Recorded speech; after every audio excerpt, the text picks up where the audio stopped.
Question number 1 है the apparatus given in adjoining figure was set up to demonstrate electrical conductivity।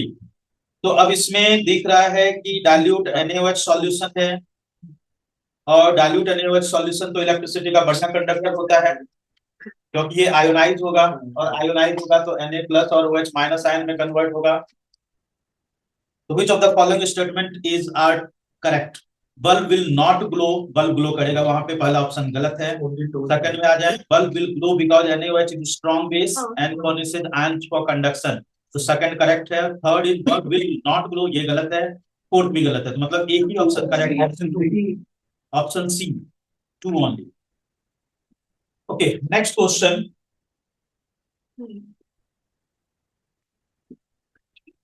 Next question है which one of the following metal do not react with cold as well as hot water? Iron. So it is iron, क्योंकि iron जो है सिर्फ एक ही condition में react करता है, and that is with steel, और वो खुद भी रेड हॉट होना चाहिए। तो ये हो गया सेकंड का ऑप्शन डी। थर्ड में आ जाए, ब्राइन इज एन, तो brine solution of sodium chloride होता है, कॉन्सेंट्रेटेड है, बट कॉन्सेंट्रेटेड सॉल्यूशन यहाँ पे लिखा नहीं है। कॉन्सेंट्रेटेड का मतलब भी तो एक्वस ही होगा ना, पानी में डिजॉल्व रहता है एक्वस ही होगा, तो इसलिए जो है ये ऑप्शन भी correct, aqueous solution of sodium chloride. Fourth में आ जाए, A is a metal which is preserved in kerosene. देखो दो मेटल्स हैं जो केरोसिन में प्रिजर्व होते हैं, सोडियम एंड पोटेशियम। और इसके अलावा एक नॉन मेटल भी है जो कि वाटर में स्टोर किया जाता है, किसी को आइडिया है उस नॉन मेटल का नाम जो वाटर में स्टोर किया जाता है? That is phosphorus. Phosphorus is the non metal which is stored in water, cold water. तो फास्फोरस जो है ये एटमॉस्फेरिक ऑक्सीजन के साथ रिएक्ट करके अपने आप बर्न करने लगता है। तो फास्फोरस को भी हम लोग कहां रखते हैं? कोल्ड वाटर में रखते हैं। तो A is a metal which is preserved in kerosene, B is a metal which is a poor conductor of, तो इसमें आंसर हो जाएगा सोडियम और lead, option will be B. Fifth में आ जाओ, general formula of alkene is, तो alkene का जो जनरल फार्मूला है दैट इज CnH2n, कहां पे है ऑप्शन? डी में है, तो D will be the correct answer. Next में आ जाए question number 6, which is the correct sequence of the body parts in human alimentary canal? तो सबसे पहले माउथ से फूड एंटर करेगा इसोफेगस से स्टमक, स्टमक से स्मॉल इंटेस्टाइन से large intestine, option will be B. Seventh में आ जाएं, a big tree falls in a forest but its roots are still in contact with the soil. The branches of this fallen tree grow straight up vertically. This happens in response to, तो ये response होगा to light and gravity. Light के लिए जो response होती है यहाँ पर वो होता है पॉजिटिव फोटोट्रॉपिज्म, ठीक है, टुवर्ड लाइट रेस्पॉन्स हो रहा है, तो ये होगा पॉजिटिव फोटोट्रॉपिज्म, और ग्रेविटी के अगेंस्ट जियोट्रॉपिज्म, तो this will be the example of negative geotropism. चलिए नेक्स्ट में आ जाएं, तो आंसर क्या हो जाएगा इसका? Option D. क्वेश्चन नंबर 8 में आ जाइए, in human mails the testis lie in scrotum because it helps in formation of sperm, B option हो जाएगा। Question number 9, which one of Mendel's law state that when two homozygous individuals with one or more sets of contrasting characteristics are crossed, the characteristic which appear in F1 habits are dominant, हो जाएगा law of dominance. तो B option हो गया इसका। Question number 10 में आ जाइए, which one out of them is STD? STD का मतलब क्या होता है? Sexually transmitted disease. Sexually transmitted disease में मैंने दो बैक्टीरियल डिजीज के बारे में बताया, सिफिलिस एंड गोनोरिया, और दो हमने वायरल के बारे में पढ़ा, HIV एड्स एंड एक और पढ़ा था हर्पीस। ये तीनों जो है इसका STD है, वायरल STD। अच्छा, STD से प्रिवेंट करने का सिर्फ एक ही तरीका होता है, और वो है बैरियर। तो ये हो गया क्वेश्चन नंबर 10 का आंसर हो जाएगा D. Question number 11, which of the following phenomenon of light are involved in the formation of rainbow. तो रेनबो की फॉर्मेशन के लिए सबसे पहले क्या हो रहा था, रिफ्रैक्शन, उसके बाद रिफ्रैक्शन के बाद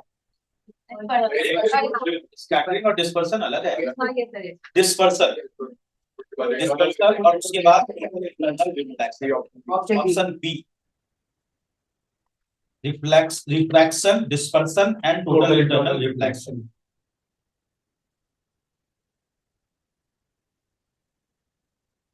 next is question number 12। Question number 12, चलिए क्वेश्चन नंबर 12 सॉल्व करें। तो यहाँ पर हम लोग पहले मैं समझा देता हूँ, फिर उसके बाद जो है आप लोग अपनी कॉपी में जैसे मैं बताऊंगा वैसे लिखिएगा। देखिए यहाँ पर जो सिचुएशन दे रखा है, अगर हम मीडियम ए और मीडियम बी को देखें तो मीडियम ए से रे ऑफ लाइट जा रही है मीडियम बी में, जैसे ये मीडियम ए से गई लाइट, तो इस पॉइंट पे हमने ड्रॉ किया नॉर्मल, ध्यान से देखिएगा यहाँ पे हमने ड्रॉ किया नॉर्मल, ये हो गया नॉर्मल एन एन डैश। इसका जो एक्चुअल पाथ है वो ऐसे होना चाहिए, लेकिन ये बेंड कर रहा है टुवर्ड्स द नॉर्मल, यही दिख रहा है वहां पर, टुवर्ड्स द नॉर्मल। तो अगर ये टुवर्ड्स द नॉर्मल बेंड हो रहा है तो बताइए तो कौन सा मीडियम रेयरर हुआ, कौन सा डेंसर हुआ? इसमें से रेयरर कौन सा हुआ, डेंसर कौन सा हुआ? ये हो गया रेयरर मीडियम और ये हो गया डेंसर मीडियम। अब हम एक मान लो कि ए जो है दैट इज एयर, ये एयर मान ले और ये मान ले कि है ग्लास या वाटर, कुछ भी मान, जिसका भी रिफ्रैक्टिव इंडेक्स आपको याद हो वो मान, डेंसर ही मानना है ना, कोई भी मान लो, डायमंड याद है डायमंड का ही मान लो, कुछ भी मान। अब एयर का जो रिफ्रैक्टिव इंडेक्स होता है वो होता है 1, वैक्यूम का और एयर का 1 होता है, क्योंकि कंपैरिजन तो उसकी वैक्यूम से ही करोगे ना, तो दोनों में बराबर ही है स्पीड, तो इसकी रिफ्रैक्टिव इंडेक्स 1 होगी और इसकी रिफ्रैक्टिव इंडेक्स जो आती है वो 3/2 मतलब 1.5। इसका हो गया रिफ्रैक्टिव इंडेक्स 1.5 और इसका हो गया 1। इतना तक क्लियर? अब क्वेश्चन में पूछा है कि the refractive index of medium B respect to medium A कितना, क्या होगा? अब बी जो है यहाँ पे क्या है, ग्लास हमने लिया है, चलो यहाँ पे हम लिख लेते हैं ग्लास, और यहाँ पे एयर लिया, चलो ये तो एयर है। सेकंड मीडियम कौन सा है इसमें, सेकंड मीडियम कौन सा है? ग्लास है। फर्स्ट मीडियम कौन सा है? एयर है। ये निकालना हो तो इसके लिए मैंने एक फार्मूला आपको बता रखा है, formula number 4, refractive index of second medium with respect to first medium is equal to absolute refractive index of second medium divided by absolute refractive index of first medium। बता रखा है ये formula. absolute refractive index of second medium क्या है यहाँ पे 1.5, first medium क्या है 1। इसकी जो वैल्यू आएगी क्या ये वैल्यू मोर देन 1 होगी या लेस देन 1 होगी? 1, यही इसका वैल्यू आएगा। तो इसका जो वैल्यू मोर देन 1 आया तो बताओ आंसर क्या होगा? Greater than unity, greater than unity है ना, यूनिटी का मतलब क्या होता है 1। Option will be A. Clear हुआ सबको? चलिए नेक्स्ट क्वेश्चन में आया, क्वेश्चन नंबर 13 में, तो क्या इस तीनों में करंट चेंज होगा या सेम रहेगा? क्या दिख रहा है?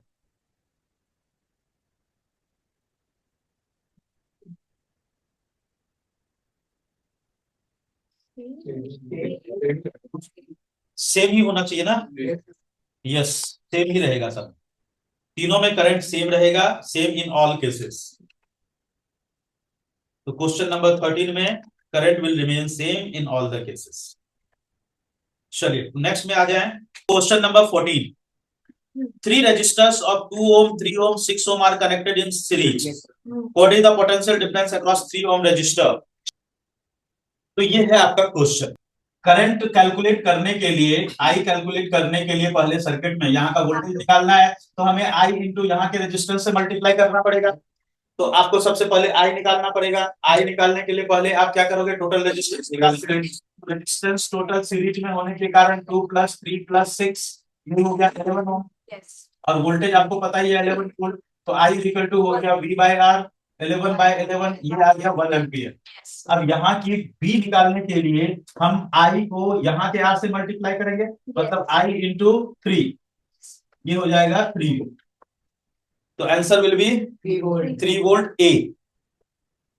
चलिए नेक्स्ट में आ जाए, question number 15। Some waste products are listed below. Grass cutting, plastic toys, old clothes, polythene bag, used tea bags, paper straw. तो इसमें सबसे पहले तो ये बताइए कि बायोडिग्रेडेबल वर्ड का मतलब क्या होता है? Which can be decompose by bacteria और सल्फोफाइटिक। बिल्कुल सही बात है। हाँ, जिसको डाइजेस्ट करने के लिए एंजाइम नेचर में प्रेजेंट, और अगर नहीं प्रेजेंट है तो नॉन बायोडिग्रेडेबल। ये पॉइंट तो क्लियर है। तो अगर कभी नॉन बायोडिग्रेडेबल का को डिफाइन करना हो तो इसको हम ऐसे डिफाइन करेंगे, non biodegradable substances are those जिसको कि हम which can not be converted into simple form by the action of bacteria and saprophytes. ठीक है, उस तरह के सब्सटेंस को हम लोग क्या बोलेंगे? Non biodegradable. तो अब इसमें नॉन बायोडिग्रेडेबल सब्सटेंसेस जो हैं वो प्लास्टिक है और पॉलीथीन बैग है। Option will be A. Question number 16 है, excessive exposure of human to ultraviolet rays result in, option C result in skin irritation and skin cancer. Option C. चलिए अब next में आ जाए, question number 17। Plaster of Paris वाला repeated है, leave कर दें। चलिए आगे बढ़ते हैं हम लोग क्वेश्चन नंबर 18 में। Question number 18, auxin is known as a growth hormone. Concentration of auxin is maximum at root shoot tip. It also helps in phototropism and formation of tendril. देखो दोनों करेक्ट है, बट ये correct explanation नहीं। तो option इसका क्या हो जाएगा? बी हो जाएगा।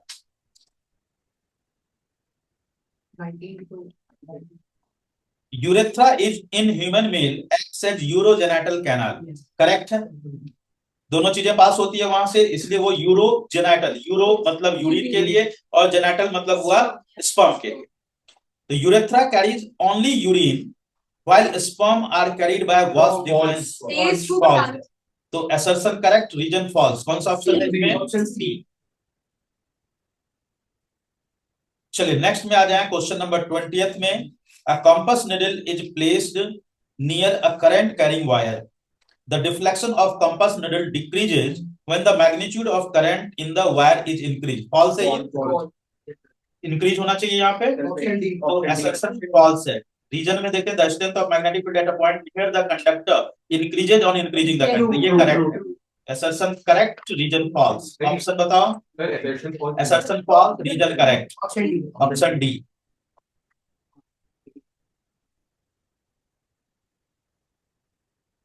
तो सेक्शन बी जो है यहां पर, name the oxidising and reducing agent 2H2S plus SO2 gives rise to 2H2O plus 3S।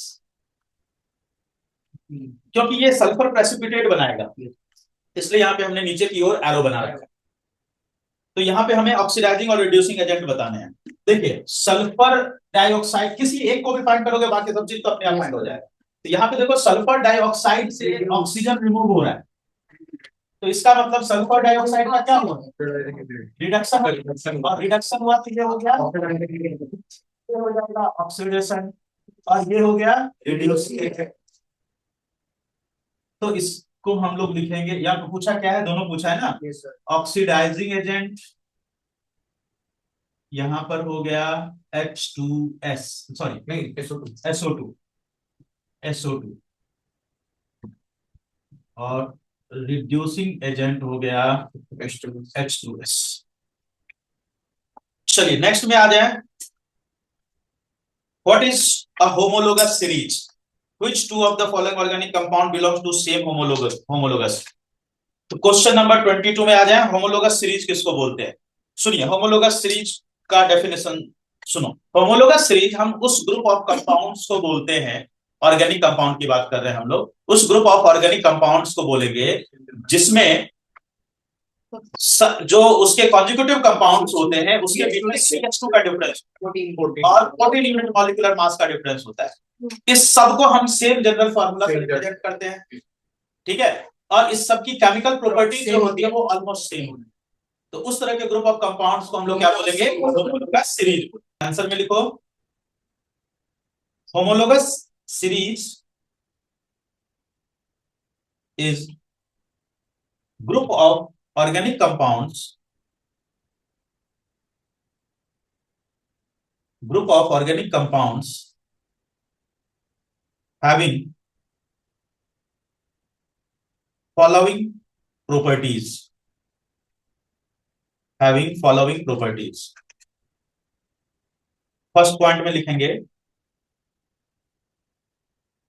First point में लिखेंगे they all are represented bye,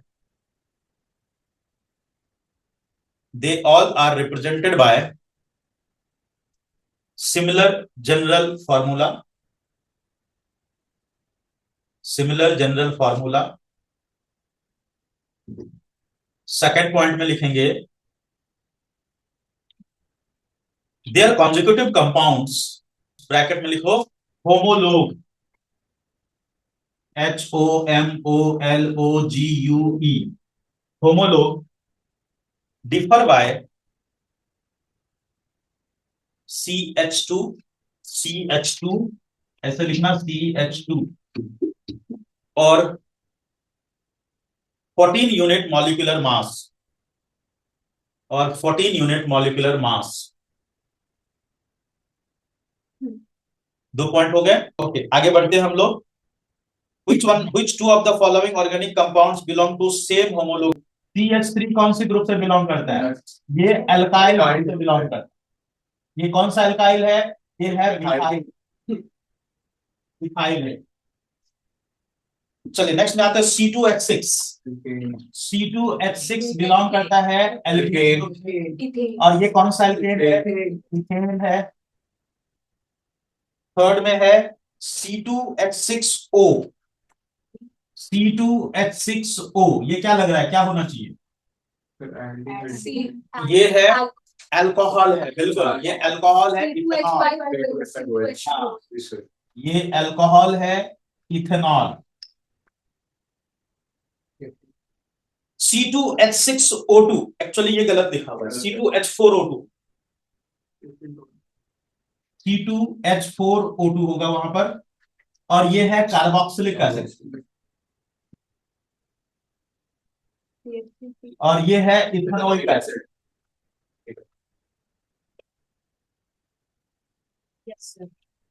next में आ जाओ CH4O. CH4O ये अल्कोहल ग्रुप से बिलोंग करता है, और ये है मिथेनॉल. तो ये दोनों सेम होमोलोगस ग्रुप से बिलोंग करता है, C2H6O और CH4O. अब ये पता कैसे चलेगा, ये पता कैसे चलेगा हमें कि ये सेम ग्रुप से बिलोंग करता है? इसका तरीका क्या है, सुन. आप इसका ना एक जनरल फॉर्मूला फाइंड आउट करो. जैसे एल्केन का मैंने बता रखा, एल्केन का क्या होता है? CnH2n +2 होता है.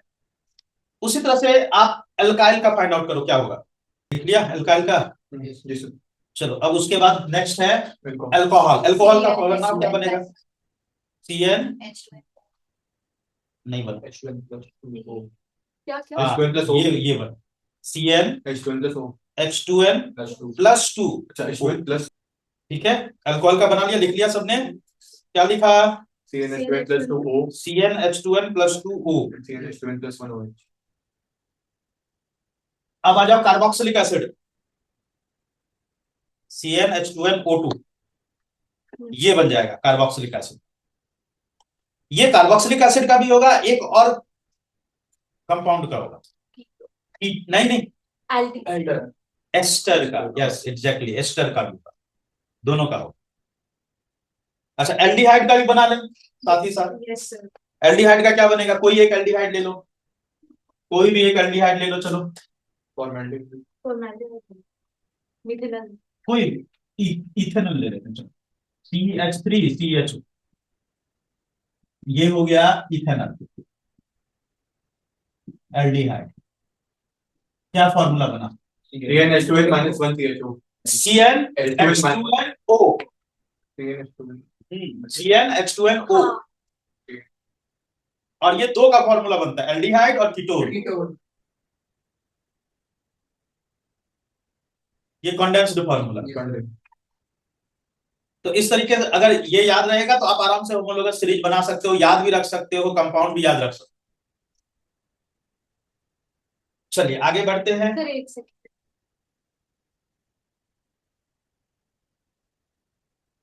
तो इसमें हम इतना लगा ना कि हाँ, इसमें हम लोग लिखेंगे कि C2H6O and CH4O, C2H6O and CH4O belong to same homologous series,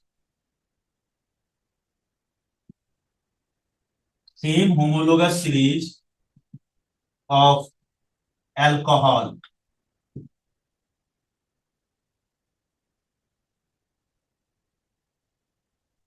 Differentiate between transport of material in xylem and phloem. अगर हम ट्रांसपोर्टेशन इन जाइलम की बात करें तो जाइलम में क्या होता है कि स्टेम के जाइलम, रूट के जाइलम और लीफ के जाइलम वेसल तीनों आपस में कंबाइन करके ये बनाते हैं long hollow cylindrical tube like structure, जिसको कि हम लोग बोलते हैं जाइलम वेसल। इस तरह के स्ट्रक्चर बनाते हैं। और यहां पर रूट जो है जो सॉइल से कनेक्टेड है, सॉइल के बीच में है, तो ये क्या करता है, पहले मिनरल्स को एब्जॉर्ब करता है। हाँ, रूट हेयर क्या किया, मिनरल्स को एब्जॉर्ब किया। तो जब मिनरल्स को एब्जॉर्ब किया तो रूट के अंदर एक हाइपरटोनिक कॉन्सेंट्रेशन क्रिएट होता है। और हाइपरटोनिक कॉन्सेंट्रेशन क्रिएट होने के बाद वाटर की जो मूवमेंट होती है वो हमेशा होती है टुवर्ड हाइपरटोनिक कॉन्सेंट्रेशन। हमेशा पानी मूव किधर करता है, हाइपरटोनिक। अब इसके कारण रूट के अंदर वाटर और मिनरल, वाटर और मिनरल इस दोनों की कॉन्सेंट्रेशन काफी हाई हो जाती है, जिसके कारण यहां पे एक प्रेशर डेवलप करता है, जिस प्रेशर का नाम है रूट प्रेशर। लीफ के ऊपर जो सनलाइट इंसिडेंट हुई है, उस सनलाइट के इंसिडेंट होने से इस लीफ के अंदर जो वाटर के वेपर हैं, वो वाटर के वेपर यहां से गैसियस फॉर्म में बाहर आते हैं। तो ये जो बाहर आ रहे हैं गैसियस फॉर्म में, इस प्रोसेस को हम लोग बोलते हैं ट्रांसपिरेशन। और वाटर में एक प्रॉपर्टी होती है कि वो अपने नियर बाय वाटर के पार्टिकल्स को अपनी ओर बहुत स्ट्रांगली अट्रैक्ट करता है। और इस फोर्स ऑफ अट्रैक्शन को हम लोग बोलते हैं कोहेसिव फोर्स ऑफ अट्रैक्शन। तो जब ये वाटर बाहर निकलेगा तो वो क्या करेगा, अपने नियर बाय वाटर पार्टिकल को अपनी ओर अट्रैक्ट करता चला जाएगा, जिसके कारण ऊपर से लेकर के नीचे तक एक पुल क्रिएट हो जाती है। और इस पुल को हम लोग नाम देते हैं ट्रांसपिरेशनल पुल। और इस ट्रांसलेशनल पुल को हेल्प कर रहा है साथ में कोहेसिव फोर्स ऑफ अट्रैक्शन। तो ये जो ट्रांसलेशनल पुल है, कोहेसिव फोर्स है, रूट प्रेशर है, ये तीनों मिलकर के इतनी सफिशिएंट फोर्स क्रिएट करती है कि प्लांट चाहे किसी भी हाइट का, उसमें वाटर और मिनरल्स ऊपर तक मूव कर जाते हैं। इसमें कोई बाहर से एनर्जी की जरूरत नहीं होती, इसलिए ये जो ट्रांसपोर्ट है एक पैसिव ट्रांसपोर्ट बोला जाता है। और इसमें हमेशा यूनिडायरेक्शनल फ्लो होती है, हमेशा रूट से लीफ, ठीक है, एक ही डायरेक्शन। तो ये तो हो गया ट्रांसपोर्टेशन जाइलम। अगर हम फ्लोएम की बात करें, अच्छा ये जो दोनों है ना, इसको हम लोग एक साथ में बोलते हैं सैप। और ऊपर की ओर मतलब मूवमेंट हो रही है, तो इसलिए हम लोग इस प्रोसेस को एसेट। अगर हम फ्लोएम की बात करें तो फ्लोएम में क्या होता है कि यहां पर लीफ ने जो फूड बनाया, अब वो फूड जो उसकी नीड से ज्यादा है, उस फूड को वो क्या करेगा, तो उस फूड को स्टोर करेगा। अब स्टोर करेगा कैसे, कहां पर स्टोर करेगा, तो फूड में, प्लांट में जो स्टोरेज पार्ट होती है वो होती है या तो रूट में या फिर स्टेम। अब ये वहां से लीफ से पहुंचेगा कैसे, रूट में या स्टेम में, तो वो पहुंचता है इस कंडक्टिंग वेसल के थ्रू, जिसको कि हम लोग बोलते हैं सीड ट्यूब। इस सीड ट्यूब के थ्रू ये पहुंचती है कहां तक, रूट तक या फिर स्टेम के कहां पर, स्टोरेज पार्ट तक पहुंचती है। तो होता क्या है कि लीफ में फॉर्मेशन हो रही है किसकी, ग्लूकोज। लेकिन ग्लूकोज के फॉर्म में फूड की स्टोरेज करना पॉसिबल नहीं, तो ऐसी कंडीशन में ये लीफ करता क्या है कि वो जो extra amount of the glucose है उसको ये सीव ट्यूब में डाल, सीव ट्यूब के प्रोटोप्लाज्म में डाल। सीव ट्यूब चूंकि लिविंग है, तो लिविंग है तो उसकी में प्रोटोप्लाज्म होती है, तो प्रोटोप्लाज्म में डिसॉल्व हो गया। अब ग्लूकोज यहाँ पे कन्वर्ट हो जाता है in the form of sucrose, और सुक्रोज के फॉर्म में कन्वर्ट होकर के ये ट्रांसपोर्ट होता है, और ट्रांसपोर्ट होकर के ये पहुंच जाता है कहां तक, रूट या स्टेम में, जहां पे उसको स्टोरेज होनी है। यहाँ पे आकर के सुक्रोज कन्वर्ट हो जाता है in the form of starch, और स्टार्च के फॉर्म में ये स्टोर हो जाता है उस टाइम तक के लिए जब जिस टाइम तक इसकी यूज नहीं होती। जब प्लांट को इसकी जरूरत हो, इसकी जरूरत होगी कहने का मतलब कि जैसे प्लांट को 10 दिन तक सनलाइट नहीं मिला, वाटर नहीं मिला, फोटोसिंथेसिस नहीं कर पा रहा है, लेकिन प्लांट की जो एनर्जी नीड है वो तो कम नहीं होगी। अब वो जो एनर्जी नीड कंप्लीट करनी है उसके लिए उसको एनर्जी कहां से मिलेगी, तो उसने जो फूड को स्टोर कर रखा है उसको ये फिर वापस ऊपर की ओर लेकर के आएगा। लेकिन वापस प्लांट के हर एक पार्ट तक भेजने के लिए, स्टार्च को सुक्रोज में कन्वर्ट करने के लिए इसको क्या चाहिए, एनर्जी, और एनर्जी इसको देता है इसके बगल में कॉम्पेनियन सेल, और यही कॉम्पेनियन सेल इसको फिर से सब्सटेंस को ट्रांसपोर्ट करने में हेल्प करता है। तो यहाँ पे जो ट्रांसपोर्टेशन हो रही है वो बायडायरेक्शनल ट्रांसपोर्ट हो रही है, और यहाँ पे चूंकि एनर्जी यूज हो रहा है, इस तरह के ट्रांसपोर्टेशन को हम लोग एक्टिव ट्रांसपोर्ट बोलते हैं। ये जो ट्रांसपोर्टेशन है इसको पैसिव ट्रांसपोर्ट बोलते हैं। यहाँ पे यूनिडायरेक्शनल फ्लो है, यहाँ पे बायडायरेक्शनल फ्लो है। यहाँ पे ट्रांसपोर्टेशन होती है वास्कुलर के थ्रू, यहाँ पे होती है सीवीपीओ के थ्रू, इसको प्रोवाइड करेगा कंपेनियन सेल।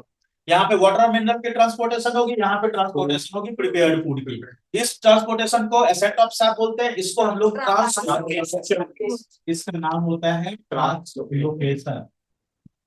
तो ये हो गए इसके बीच में डिफरेंसेस। सर डायल के केस में सेक्शन पुल क्या होता है? सक्शन पुल यही होता है, जो यहाँ पे ट्रांसप्रेशनल पुल है ना उसी को सक्शन पुल बोलते हैं। चलिए ओके, ट्रांसपोर्टेशन इन जाइलम और दूसरी साइड ट्रांसपोर्टेशन इन फ्लोएम। ट्रांसपोर्टेशन इन जाइलम में लिखे सबसे पहला point,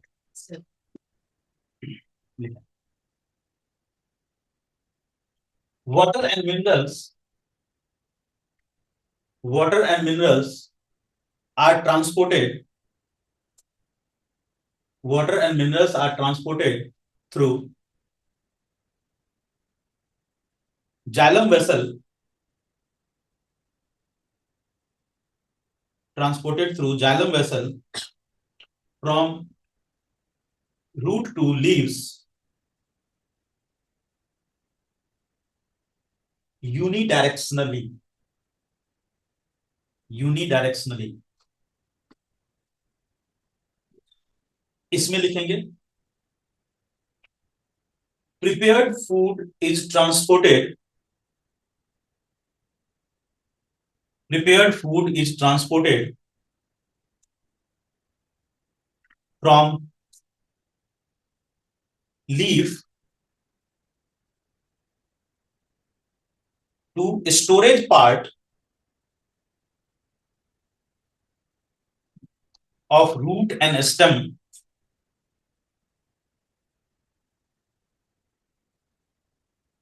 and vice versa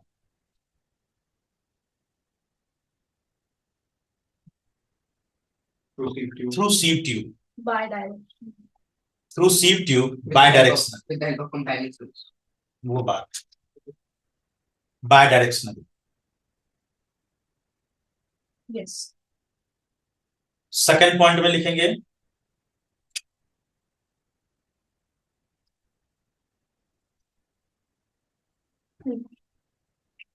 it is a passive transport, it is a passive transport with the help of root pressure, comma, cohesive force and transpressional pull, and transpressional pull। इसमें लिखेंगे it is an active transport, it is an active transport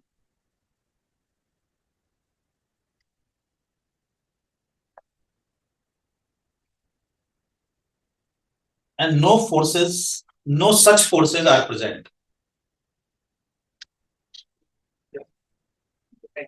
अच्छा, same यही question जो है आपको ऐसे भी आ सकता है, differentiate between ascent of SAP and translocation. अच्छा, आया था। अच्छा, इसमें जो इंपॉर्टेंट कीवर्ड्स को अंडरलाइन कर लो। तो ये हो गया। नेक्स्ट में आ जाए हम लोग क्वेश्चन नंबर 24। तो draw a neat diagram of neuron and devil NEET diagram of neuron.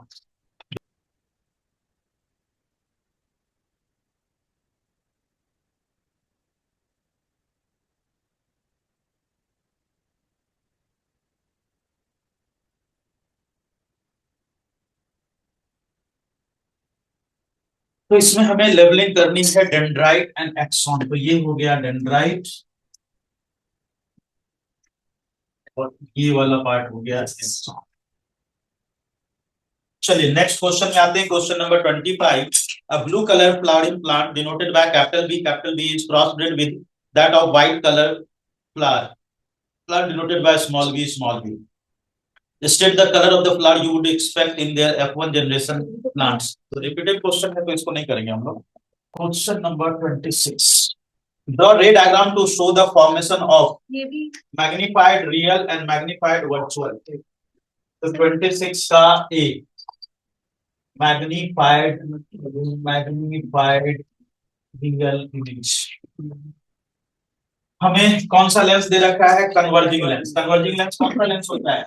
Convex lens होता है। तो हमेशा जब भी आप लेंस बनाएंगे तो ये ध्यान रखेंगे कि उसकी थिकनेस बहुत ज्यादा ना हो। इस चीज का जरूर ध्यान रखना है।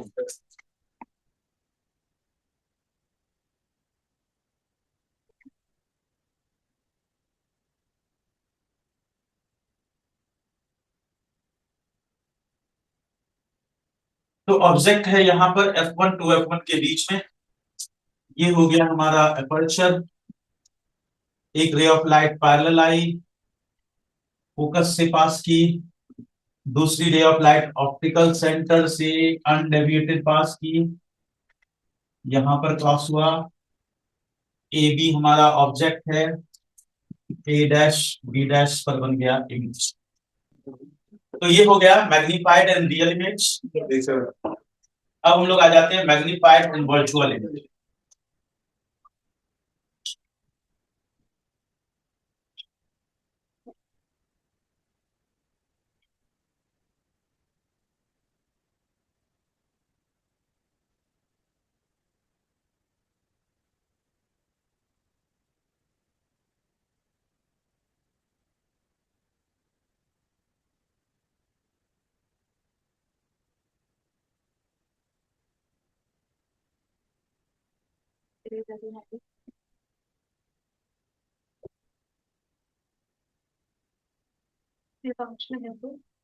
मैग्नीफाइड वर्चुअल इमेज के लिए ऑब्जेक्ट की पोजीशन हमारी होनी चाहिए O एंड F1 के बीच में। एक रे ऑफ लाइट पैरेलल गई जो कि F2 से क्रॉस करेगी। दूसरी रे ऑफ लाइट को ऑप्टिकल सेंटर से पास करेगी, अनडेविएटेड डाइवर्जिंग रे बनेगी। हाँ, इसको पीछे की ओर एक्सटेंड कीजिए। जहां पे भी रे ऑफ लाइट एक्चुअल नहीं है, जहां पे आपको एज्यूम करना पड़े, वो सब की सब आप डॉटेड लाइन से बनाएंगे। Yes sir. तो ये हो गया ऑब्जेक्ट आपका ए बी और इसकी इमेज बन गई ए डैश बी डैश। अब सेक्शन सी का क्वेश्चन नंबर 1। सेक्शन सी का question number 27। Right the balanced chemical equation. Nitrogen gas reacts with hydrogen in the presence of catalyst. Nitrogen N2 gas लिखा हुआ है गैस, तो हम यहाँ पे गैस लिख लेंगे। रिएक्ट्स विद हाइड्रोजन, हाइड्रोजन तो हमेशा गैस के ही फॉर्म में होता है। तो in the presence of catalyst, catalyst को यहाँ पर नीचे लिखेंगे, टेम्परेचर को ऊपर लिखेंगे 773 kelvin to form ammonia gas NH3 gas. Balance हो गया इसका, बैलेंसिंग ये हो गई।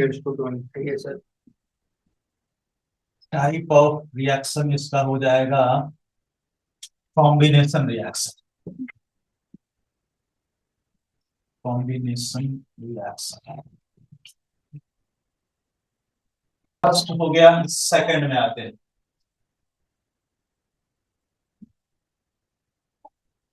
Sodium hydroxide solution is reacted with acetic acid.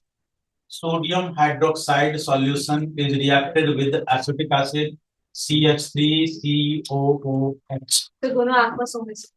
दोनों aqueous होंगे। तो इसको रिएक्ट करने से ये बनेगा CH3COONT और साथ में H2O। रिएक्शन होगा डबल डिस्प्लेसमेंट, डबल डिस्प्लेसमेंट, या फिर इसको हम लोग बोलेंगे न्यूट्रलाइजेशन रिएक्शन। दोनों में से कोई भी नाम यहाँ पर बोलेंगे। तीसरा reaction, ethene being burn in availability of oxygen. Ethene is C2H4 burned with oxygen to produce CO2 plus H2O plus heat plus light। और रिएक्शन है combustion reaction.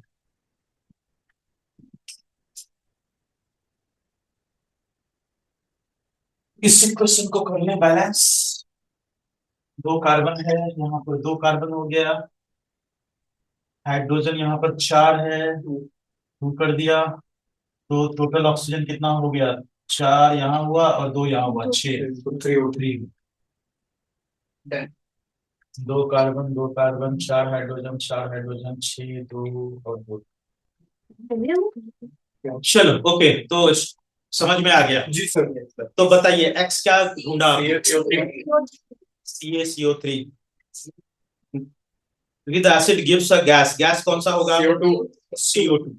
when pass through solution y क्या हुआ, CaOH whole twice gives carbonate back। on the other hand gas G क्या है, Cl2 obtained at anode during electrolysis of brine is passed on dry y, ठीक है, and it gives compound Z। compound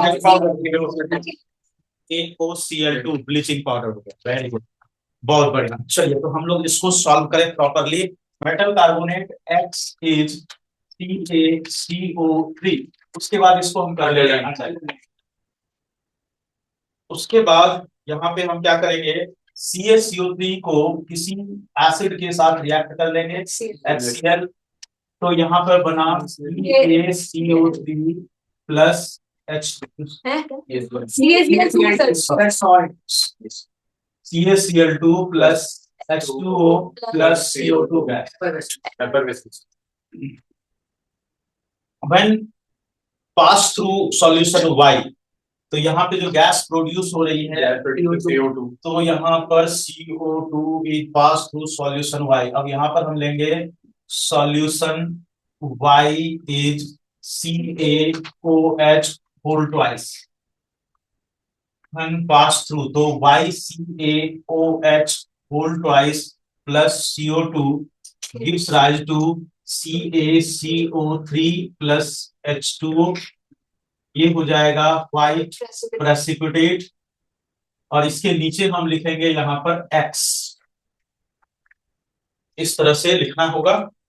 उसके बाद on the other hand gas G obtain at anode, तो यहाँ पर हम लिखेंगे gas G is Cl2।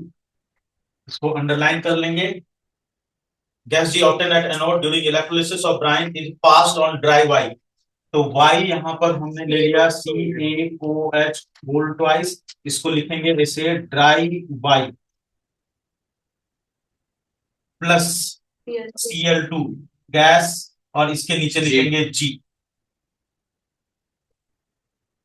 When reacted it will form CaOCl2 plus H2O। ये CaOCl2 हो गया Z। इसके नीचे फिर हम यहाँ पे लिखेंगे कंपाउंड Z इज CaOCl2। ये हो गया हमारा X, Y, G और Z। लास्ट मोमेंट रिवीजन वाली बुकलेट निकालो, पेज नंबर 50 निकालो। चलिए नेक्स्ट क्वेश्चन के लिए आप फीमेल रिप्रोडक्टिव सिस्टम का डायग्राम अभी बनाओ। चलो ओके। तो दैट प्रोड्यूसेस एग, ये हो जाएगा ओवरी, और इसके साइड में यहाँ पर 1 मार्क कर लेंगे।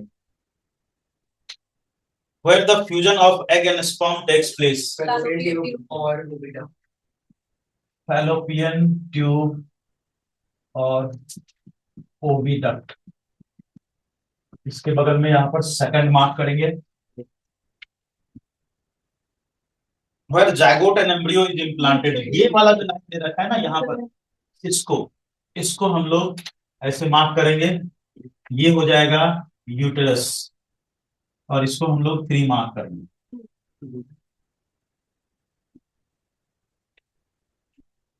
तो ये हो गया इस क्वेश्चन का आंसर। इसका answer what happen when to a human egg when it is not fertilised. देखो ये जो इंडोमेट्रियल लाइनिंग है, ये जो इंडोमेट्रियल लाइनिंग यहाँ पे आप देख रहे हो, ये वाली लाइनिंग, ये जो लाइनिंग है ये फॉर्म ही होती है किस चीज के लिए? ये वाली लाइनिंग फॉर्म होती है to receive the fertilised egg.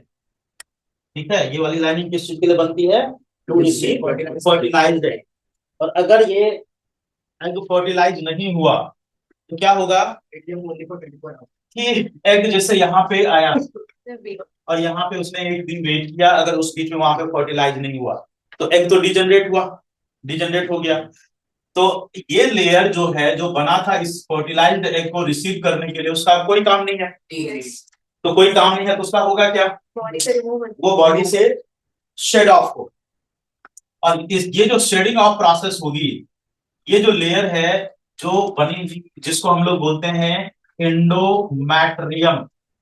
क्या बोलते हैं? एंडोमैट्रियम। तो एंडोमैट्रियम लेयर जो बनी है, ENDO, मैं इससे लिख लेता हूं, ENDOMATRIUM, एंडोमैट्रियम।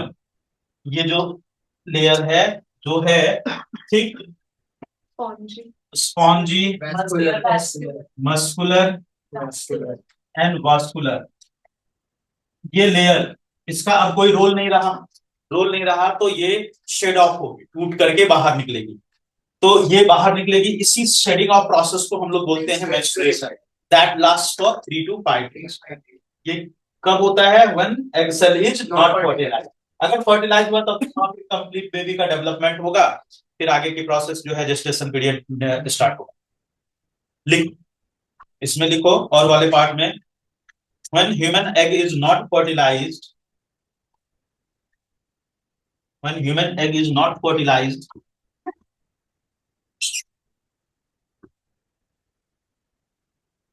the thick,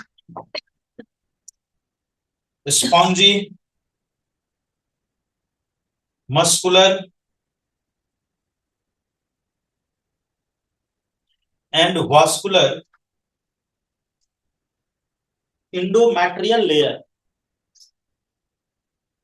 endometrial layer of uterus, endometrial layer of uterus sheds off, of shed off, shed off,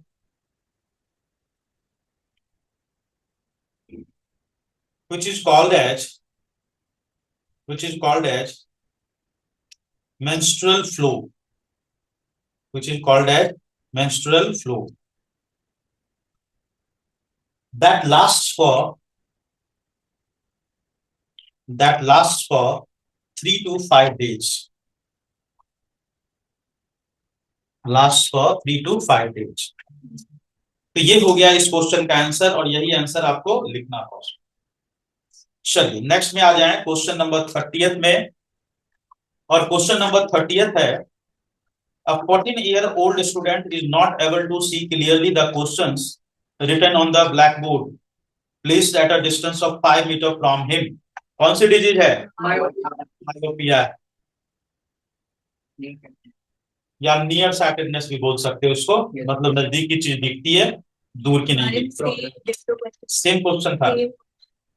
चलिए ओके, तो क्वेश्चन नंबर 30th के फर्स्ट पार्ट में लिखें name of defect myopia, defect of vision का नाम लिखें myopia या और नियर साइटेडनेस। सेकंड में with the help of level diagram show how this defect can be corrected. तो करेक्टेड पूछा है तो हम सिर्फ करेक्टेड रीजन का बनाएंगे।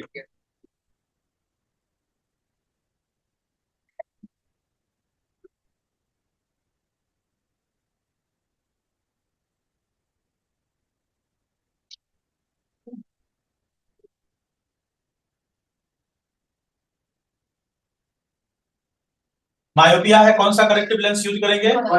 कॉन्केव लेंस यूज करेंगे। ये हो गया कॉन्केव लेंस।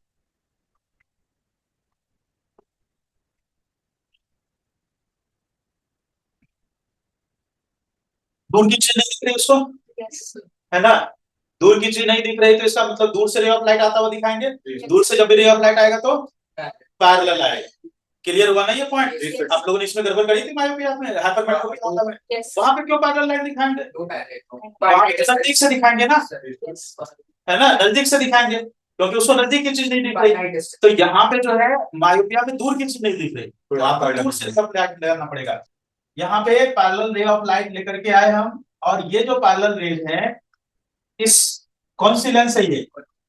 कन्वर्जिंग की डाइवर्जिंग? डाइवर्जिंग है। तो ये जो पैरेलल रेज है इसको डाइवर्ज करेगा। हाँ, यस। यहाँ पे डाइवर्जिंग दिखाएंगे, दिखाएंगे ना, समझ में आ रहा है क्यों? अब ये जो डाइवर्ज्ड रे हैं ये आगे जाकर के अब लेंस पे कन्वर्ज। सही बताया, बिल्कुल ये बताया। अब ये ड्रॉ कर लो, इतना डायग्राम ड्रॉ करो। इतना तक तो समझ में आ गया सबको? Yes, ये देखो, ये वाली जो रे ऑफ लाइट है यहाँ से देखिए, इस पॉइंट से आगे देखो डाइवर्ट हो रही है, तो उसको पीछे की तरफ। इसको हम आगे की ओर ऐसे लेकर के जाएंगे। Yes, sir. ये आगे की ओर गई और जहां पर ये मीट होती हुई अपीयर हो, एक्चुअली तो वहां से नहीं आ रही है, अपीयर हो रही है, तो डॉटेड लाइन बनेगा। Yes, sir. ये हो गया image, image of object at infinity. Hypermetropia का देखो यहाँ पर ये हो गया हमारा आई, ये हो गया हमारा लेंस। हाँ, ये ऑब्जेक्ट, इसमें करेक्शन बनाना है ना? जी सर, करेक्ट। हाइपरमेट्रोपिया का करेक्शन। Yes, sir. तो यहाँ पर लेंस जो हम लोग यूज करते हैं वो कॉन्वेक्स, कॉन्वेक्स यूज करते हैं। ऑब्जेक्ट को पास में दिखाएंगे। Yes, sir.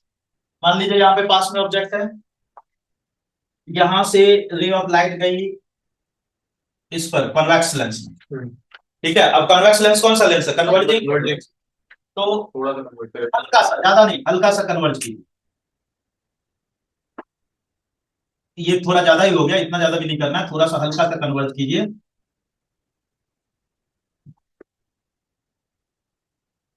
एकदम हल्का सा कन्वर्ज होता हुआ दिखाएंगे।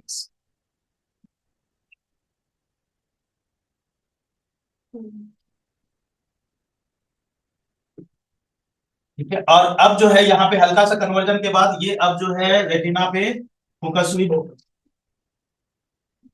रेटिना पे फोकस। अब ये जो रे ऑफ लाइट है ये लेंस के अंदर यहाँ पे इस बीच में, इसको आप आगे की ओर यहाँ पर एक्सटेंड कीजिए। अच्छा, इसको आप आगे की ओर एक्सटेंड कीजिए। ये रहा ऑब्जेक्ट और ये हो गया image.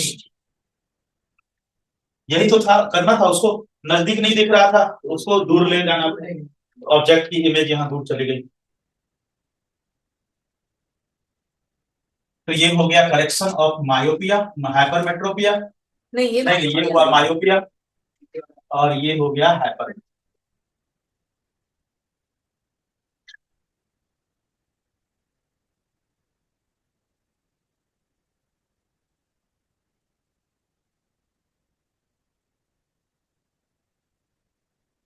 Name the type of lens used to correct this defect. तो मायोपिया में कौन सा लेंस यूज करते हैं हम लोग?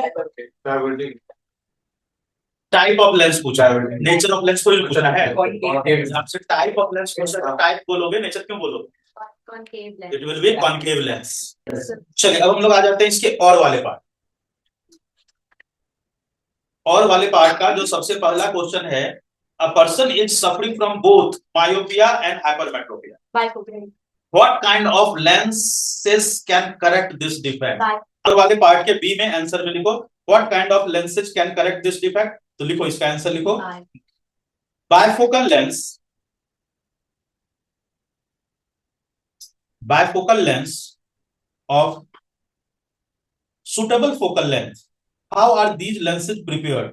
तो इसके सेकंड वाले पार्ट में आ जाएं, how are these lenses prepared। Second वाले पार्ट में हम इसका आंसर जो स्टार्ट करेंगे वो ऐसे स्टार्ट करेंगे, सबसे पहले तो हम लेंस बना लेंगे डायग्राम, उस लेंस में ऊपर वाला पार्ट हम मेंशन करेंगे कि ये पार्ट है कॉनकेव और नीचे वाला पार्ट है कॉन्वेक्स लेंस। उसके नीचे हम लिखेंगे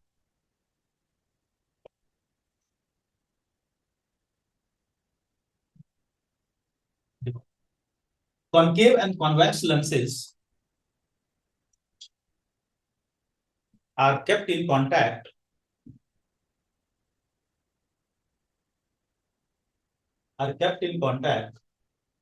such that upper part of the lens, upper part of bifocal lens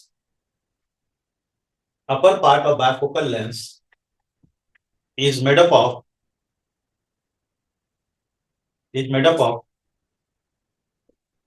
concave lens, and lower part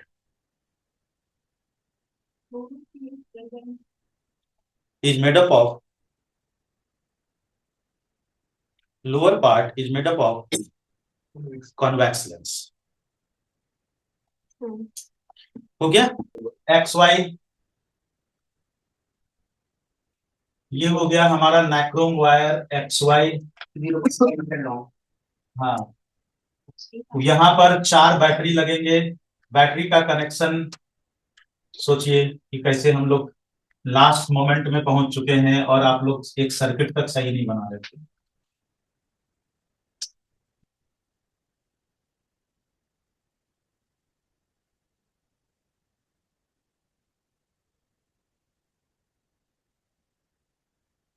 negative को पॉजिटिव से कनेक्ट करते हैं, ये भी कुछ बच्चों ने गलत किया है।